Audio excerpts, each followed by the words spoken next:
নওগাঁ টুপি যাচ্ছে মধ্যপ্রাচ্যে, আসছে শত কোটি টাকা।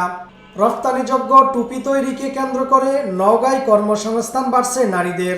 অবসর সময়ে টুপি তৈরি করে সংসারে সচ্ছলতা ফিরেছে অন্তত 40,000 নারীর। জেলায় তৈরি এসব টুপি রপ্তানি হচ্ছে ওমান সহ মধ্যপ্রাচ্যের বিভিন্ন দেশে, যেখান থেকে প্রতি বছর শত কোটি টাকার বৈদেশিক মুদ্রা আয় করছেন স্থানীয় উদ্যোক্তারা। উদ্যোক্তাদের তথ্য মতে রপ্তানিযোগ্য এসব টুপিতে চেইন, দেওয়ান, বুতাম, গুটিদানা ও মাসকাটা নামে 5 ধরনের সেলাই করা হয়।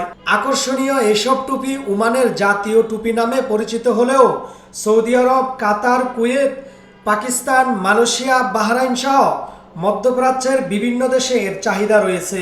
এসব দেশে প্রতি বছর নওগাঁ থেকে অন্তত শত কোটি টাকার টুপি রপ্তানি করেন স্থানীয় ব্যবসায়ী ও উদ্যোক্তারা। ডাঙ্গাপাড়া গ্রামের গৃহবধূ লিপি বেগম বলেন, ভালো মানের একটি গুটিদানা টুপি তৈরিতে 15 থেকে 20 দিন সময় লেগে যায়।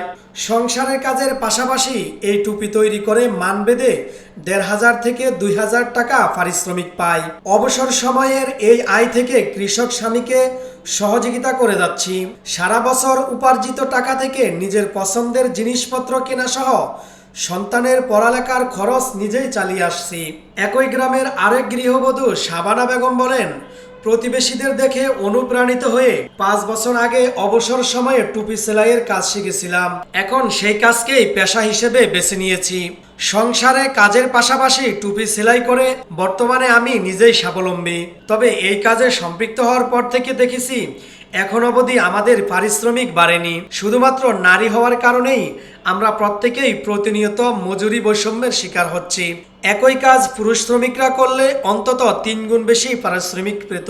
নওগাঁ শহরের আইমান হস্তশিল্পের স্বত্বাধিকারী জীবন আহমেদ সুজন বলেন, টুপি তৈরির ক্ষুদ্র এই শিল্পের 90% কাজই নারী শ্রমিকদের দিয়ে করাতে হয়। পুরো জেলায় বর্তমানে 40,000-এর অধিক নারী এই পেশায় নিয়োজিত। পুরুষ এজেন্ট হিসাবে কাজ করে থাকেন। বর্তমানে আমার অধীনে 6,000 অধিক নারী শ্রমিক টুপি তৈরির কাজ করছেন। আসন্ন ঈদ উল ফিতরকে কেন্দ্র করে প্রায় 1 কোটি টাকা মূল্যের টুপি ওমানে রপ্তানি টার্গেট রেখেছিলাম। ইতিমধ্যে বেশিরভাগ টুপি ওমানে পাঠানো হয়েছে, বাকিগুলো পাঠানোর প্রক্রিয়া চলছে। রপ্তানিযোগ্য টুপি তৈরির শিল্প থেকে একদিকে জেলায় প্রায় 1.5 নারীর কর্মসংস্থান হয়েছে, অন্যদিকে এই শিল্প থেকে প্রতি বছর অন্তত 100 কোটি টাকার বৈদেশিক মুদ্রা আয় করেছেন স্থানীয় উদ্যোক্তা ও ব্যবসায়ীরা। তবে ফিলিপাইন ও ভারতের যেসব নারী এই শিল্পে সম্পৃক্ত, তাদের তুলনায় আমাদের এই অঞ্চলের নারীরা শুধুমাত্র দক্ষতায় পিছিয়ে থাকায় কম পারিশ্রমিক পান।